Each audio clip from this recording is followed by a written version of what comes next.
Hey guys, Jeff here at FixMyKite.com. So we're going to show you, this is the Ozone way of fixing their ends, and we want to make sure to get this bladder installed correctly. So how to close these ends is very important now, since it's not a fold over type, which is like an old style, which is a good one as well. This is their new one. So after you pull the bladder in and you feed it all in, this is a wing, it can be a kite, whatever. Down here at the end, it's important.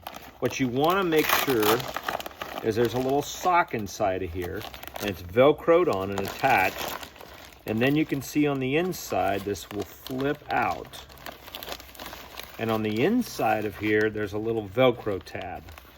Now velcro tab's right there.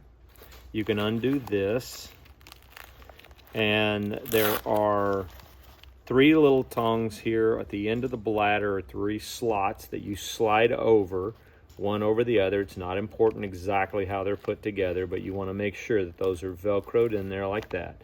Now, the most important is you don't want this bladder to be tight, like pushed down inside of here like this, and then go, and then flip this inside out. What you want to do is make sure you pull that slack, which is manufactured into that bladder, that length. So what you want to do is make sure that you pull this out, and you can see this is a factory one. So that's how much extra you have down here at the end. So you want to have that extra pulled up in here. Don't let that slack be down in there and just this end sticking out like this. You want to have this slack. Then what you want to do is you're going to flip this little sock. You're going to hang on to the end of that bladder. Make sure you grab a couple of extra inches, pull it up in here, and shove that bladder up inside of the end of this sock.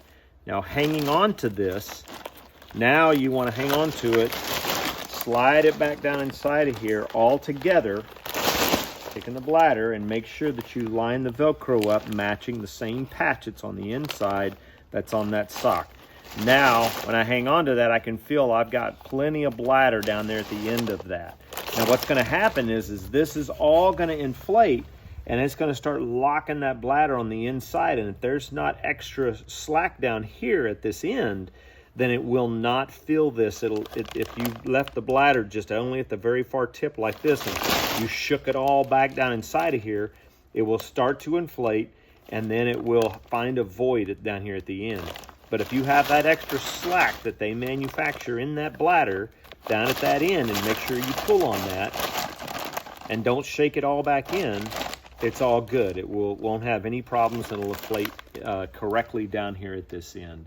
But that's how you want to install the tips of the new Ozone on their kites, their wings, and everything else. Pull that slack out, flip it back inside of the sock, and install that sock in there. Anyway, that's how you want to do it.